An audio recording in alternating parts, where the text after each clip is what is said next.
What if I told you Van Gogh wasn't just a painter, but something much more? Every painter has a unique identity. Their style, the subjects they explore, the way they compose a scene. Some stand out even more, pushing this individuality to another level. And when we think of art itself, one name almost everyone recalls is Vincent van Gogh. He was that rare kind of artist whose work can move even those who usually say, "I don't care for art." What makes his story even more striking is the fact that Van Gogh decided to become a painter relatively late, at the age of 27. And his career lasted less than a decade, ending with his death at 37. Yet in this short span, he created a body of work that continues to astonish the world. Most people remember Van Gogh for the drama around his life, his struggles with mental health, the infamous ear incident, or his tragic death. But what truly defines him is not the turmoil, but the art itself. Before he found painting, he tried various paths: art dealing, preaching, and other small jobs. None of them worked out. Eventually, he chose to dedicate himself fully to painting. His brother, Theo, became his greatest supporter, discussing his works, offering feedback, and encouraging him. Their letters to each other remain one of the most important sources for understanding Van Gogh's thoughts and his process.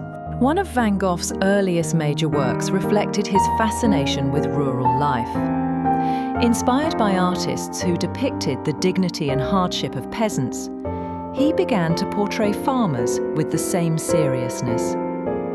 He often compared his own artistic journey to that of a labourer working the land, requiring patience, dedication, and resilience.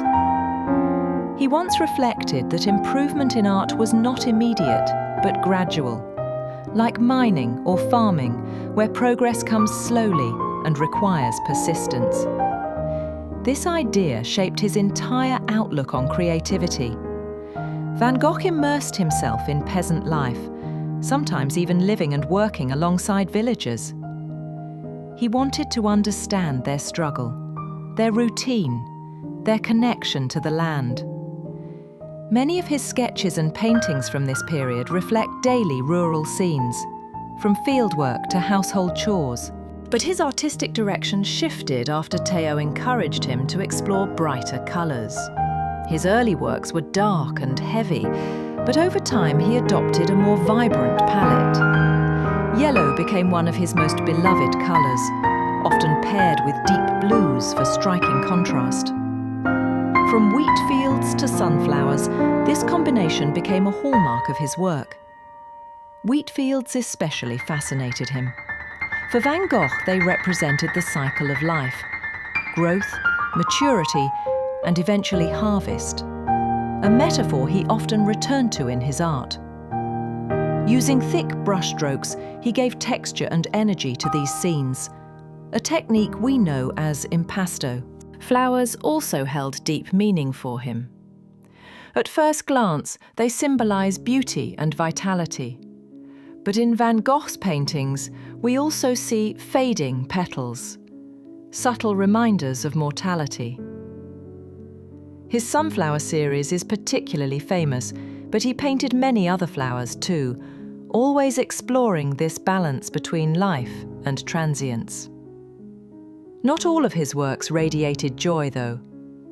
In paintings like The Night Cafe, Van Gogh deliberately used unsettling contrasts, heavy reds and greens, warped perspectives, to convey a sense of tension and unease. In contrast, Café Terrace at night glows with bright yellows and deep blues, capturing a warmer and more inviting mood. His friendship with Paul Gauguin also left a mark. Their relationship was intense and often conflicted. Yet Gauguin's influence encouraged Van Gogh to paint more from imagination rather than direct observation. Sadly, one of their arguments led to Van Gogh's most notorious act, the cutting of his own ear. Even this episode became part of his art, as he painted himself bandaged and even created a portrait of the doctor who treated him. Another strong influence on Van Gogh was Japanese art. The bold colours, unique perspectives, and joyful atmosphere of Japanese prints fascinated him. He collected and copied them, incorporating elements of their style into his own works.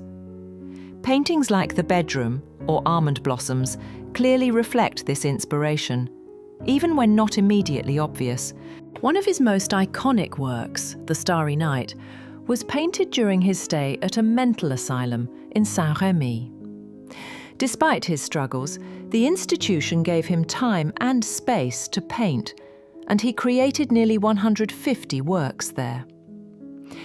In The Starry Night, the swirling sky dominates the canvas, full of movement and emotion.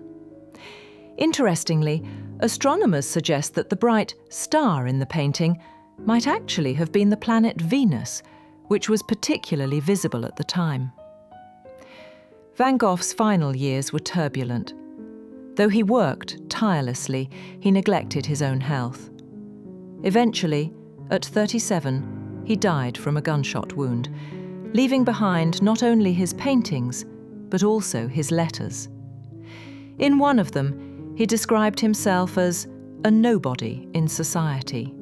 Yet, through his art, he expressed emotions and truths that words alone could not convey. After his death, Theo's efforts, and later Theo's wife Johanna, ensured that Van Gogh's works and letters reached the public.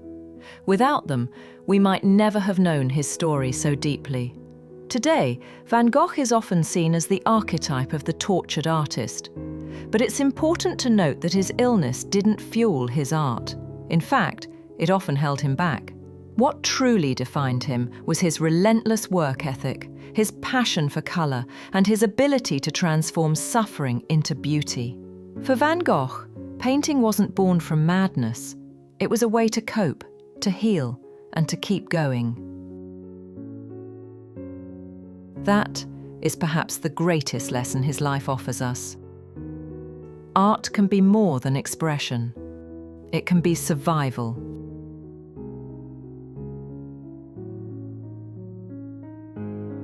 Today, Van Gogh is celebrated as one of the greatest artists in history. But during his lifetime, he was almost unknown.